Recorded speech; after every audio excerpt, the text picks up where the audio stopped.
आलोक law classes से मैं प्रणीत पाराशर। हम लोग आईपीसी का चैप्टर 16 पढ़ रहे हैं। इस चैप्टर में हम लोग मानव शरीर पर प्रभाव डालने वाले अपराधों के बारे में बात कर रहे हैं। आज हम इस चैप्टर का चौथा भाग शुरू करेंगे।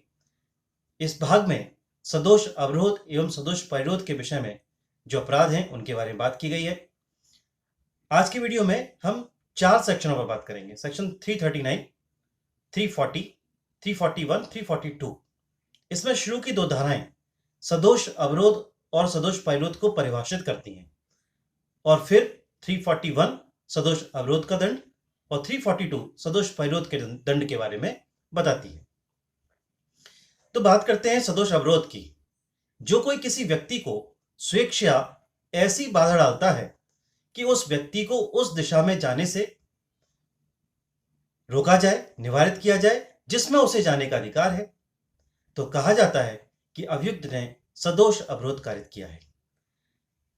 धारा का ये भाग पढ़ने पर हमें ऐसा लगता है कि यह धारा सिर्फ 3 बातों पर डिपेंड है। नंबर 1, अभियुक्त का जो कार्य है उसमें उसने स्वेच्छा बाधा डाली है। इंटेंशनली स्वेच्छा हुआ मतलब इंटेंशनली उसने बाधा डाली है। अब बाधा किस व्यक्ति को डाली है?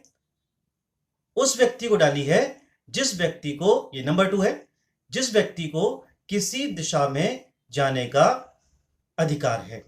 जिस दिशा में उसको जाने का अधिकार है उस दिशा में जाने से रोका जाना, ये दूसरी महत्वपूर्ण बात हुई। तीसरी महत्वपूर्ण बात है उस दिशा माने किसी एक दिशा में जाने से रोकना। सारे रास्ते बंद नहीं किए सदोष अवरोध में, उस दिशा में जाने से रोकना जिसमें उस व्यक्ति को जाने का अधिकार है। इस प्रकार से 3 बातें हैं, 3 आधार हैं इस धारा के जिन पे सदोष अवरोध टिका हुआ है। फिर मैं पढ़ता हूं।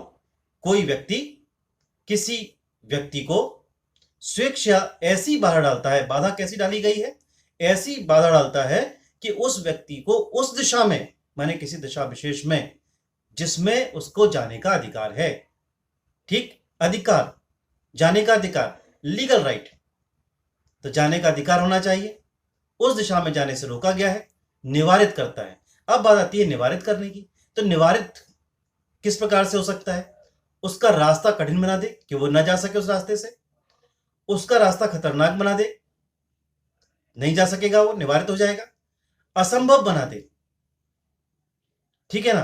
कई प्रकार से उसको जाने के अधिकार से, उस दिशा में जाने के अधिकार से रोक सकता है, निवारित कर सकता है।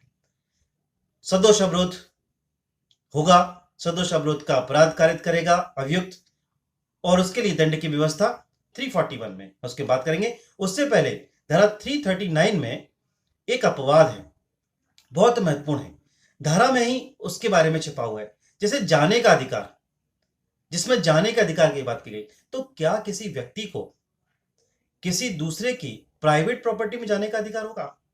नहीं होगा। जाने का लीगल राइट कब होता है? या तो उस व्यक्ति ने प्राइवेट प्रॉपर्टी में आने के लिए परमिशन दे दी हो तो ठीक है, जा सकता है, लेकिन जाने का अधिकार, इसका खुद का ऐसा अधिकार है किसी प्रॉपर्टी में जाने का? नहीं। तो इस धारा का अपवाद क्या कहता है? अपवाद में लिखा है भूमि या जल के प्राइवेट मार्ग में बाधा डालना। अब यह अभियुक्त के लिए, अभियुक्त अपनी किसी प्राइवेट भूमि या जल में बाधा डालता है, और साथ में क्या?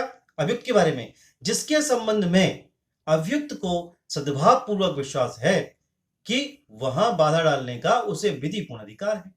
अभियुक्त इस बात को समझता है कि ये मेरी प्राइवेट भूमि और जल है, इसमें तो मैं रोक सकता हूं किसी को।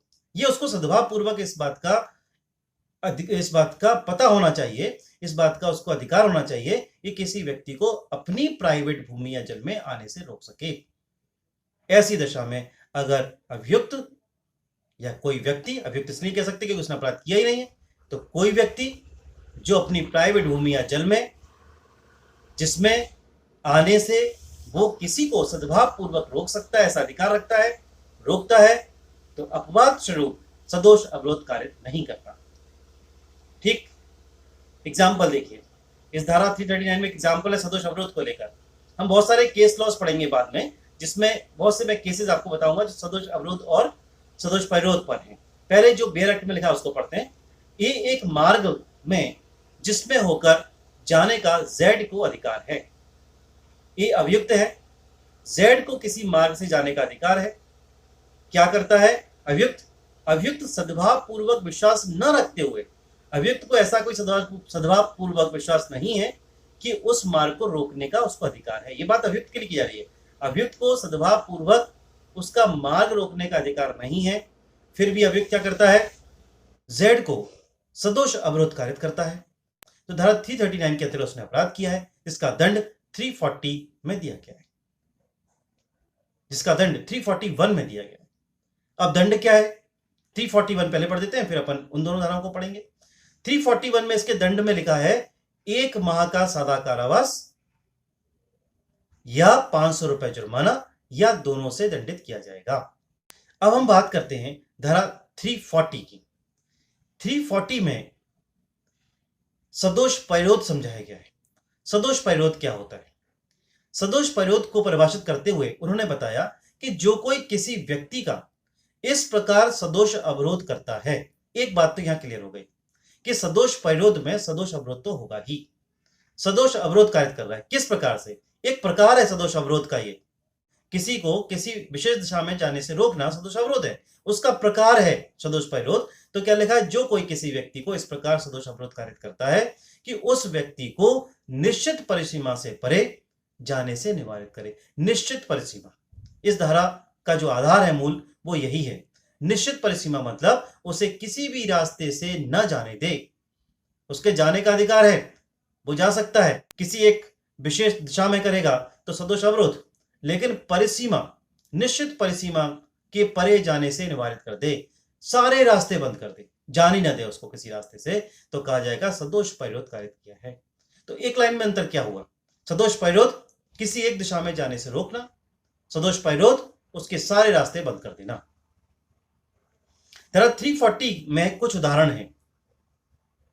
सबसे पहला उदाहरण, जेड को दीवार से घिरे हुए किसी स्थान में प्रवेश कराकर, जेड को क्या किया? दीवार से घिरा हुआ स्थान उसमें प्रवेश करा दिया ए अभियुक्त ने, और क्या किया? उसका एक दरवाजा था इस दीवार से घिरे हुए स्थान का, उस दीवार पर ताला लगा दिया। अब उसके सारे रास्ते बंद, सदोष परिरोध का अपराध कारित किया। दूसरा एग्जाम्पल भी दिया हुआ है। ए एक भवन के बाहर जाने के द्वार पर एक बंदूकधारी को बैठा देता है। जेड भवन के अंदर है, ए अभियुक्त है। जेड को बताता है कि यदि जेड ने भवन के बाहर जाने का प्रयत्न किया तो बंदूकधारी द्वारा उसे गोली मार दी जाएगी। इस मामले में दीवार से घिरा हुआ भवन है, द्वार पर एक बंदूकधारी बैठा है।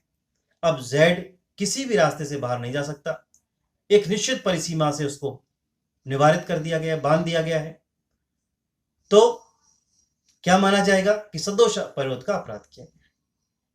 ठीक, ये दो एग्जाम्पल बिहार एक्ट में दिए गए थे। अब इसका दंड कहां है? 340 का। 340 का दंड 342 में दिया गया है। 1 वर्ष का किसी भांति का कारावास या 1000 रुपए तक का जुर्माना से दंडित किया जाएगा। अब हम इन दोनों धाराओं पर बात करते हैं। सबसे पहली बात तो आपको समझ में आ गई होगी कि जो सदोष परिरोध है वो सदोष अवरोध का ही एक रूप है।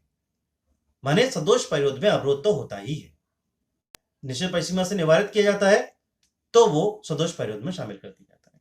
इसमें केस लॉ हुआ था 1845 में, बर्ड वर्सेस जोन्स का मामला। इसमें न्यायालय ने कहा कि यदि एक व्यक्ति दूसरे को किसी विशेष दिशा में जाने से रोकता है किंतु अन्य दिशा में जाने के लिए वो स्वतंत्र है, तो क्या माना जाएगा? इस केस में न्यायालय ने निर्णय दिया कि वो सदोष अवरोध है, सदोष परिरोध नहीं है, क्योंकि सारे रास्ते उसके बंद नहीं किए गए हैं। अब दूसरा एग्जांपल पढ़ते हैं, तेलापोल सुब्बाराव वर्सेस एम्परर। ये केस है 1884 का। इस केस में अभियुक्त ने छत पर लगी हुई सीढ़ी को तब हटाया जब जेड छत पर था। उसके उतरने का एक ही रास्ता था, सीढ़ी भी हटा दी गई। अब वो सारी परिसीमाओं से रोक दिया गया, उसको निवारित कर दिया गया। तो यहां पर न्यायालय ने इसे सदोष परिरोध का अपराध माना। एक और केस पढ़ते हैं, लल्लू प्रसाद वर्सेस केदारनाथ 1962। बड़ा इंटरेस्टिंग केस है। ए ने बी का मकान किराए पर लिया। बी मकान मालिक है, ए किराएदार है। जब किराए पर ए ने ले लिया तो ए उस मकान में अपना ताला लगा के चला गया। जब ये ताला लगा के बाहर चला गया तब बी मकान मालिक आया और उसने ए के लगे हुए ताले के ऊपर भी ताला लगा दिया।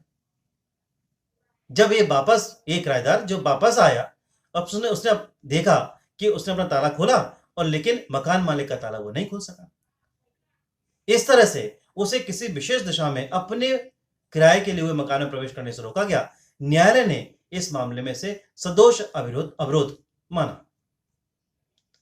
एक और केस जिसमें गोपाल नायडू का केस है, 1922 का केस है।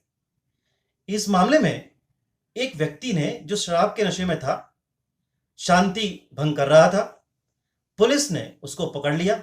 क्योंकि मामला असंज्ञेय था, बिना वारंट के पुलिस गिरफ्तार नहीं कर सकती थी। न्यायालय ने इसमें अभिनिर्धारित किया कि पुलिस द्वारा किया गया कार्य सदोष परिरोध की श्रेणी में आएगा। एक और केस पढ़ते हैं, उसमें महेंद्रनाथ चक्रवर्ती वर्सेस एम्परर का मामला है। इस मामले में न्यायालय ने धारा 339 के विस्तार को बताते हुए कहा कि यह धारा केवल उन मामलों तक सीमित नहीं है जिनमें संबंधित व्यक्ति अपने पैरों के सहारे चल सकता है। न्यायालय ने स्पष्ट किया कि यह धारा उन मामलों पर भी लागू होती है जहां कोई व्यक्ति विकलांग है या बहुत छोटा शिशु है जो पैदल पैरों से चल नहीं सकता है, उनके साथ भी सदोष अवरोध किया सकता है यदि उनके रास्ते को बंद किया जाता है, अगर किसी अपाहिज की बैसाखियां छीन ली जाएं और किसी विशेष दिशा में जाने से उसको रोका जाए तो सदोष अवरोध की श्रेणी में आएगा।